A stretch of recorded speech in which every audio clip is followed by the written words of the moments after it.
Niki ada binatang itu. Niki.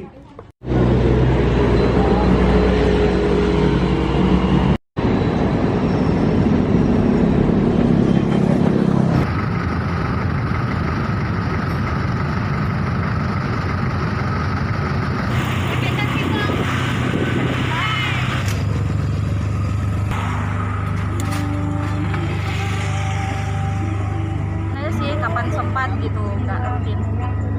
Biasanya kapan dilakukan?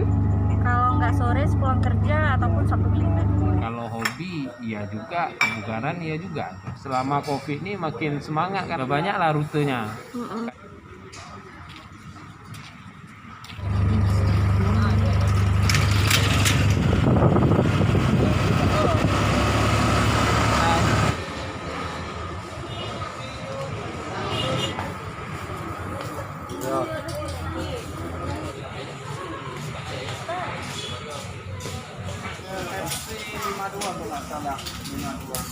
Penambahannya kalau dari dulu bisa 100 kali lipat dong, banyak ya. Bisa pengaruh juga dari Covid ini sekarang ya kan, orang kan ingin jadi untuk sehat, berolahraga kan.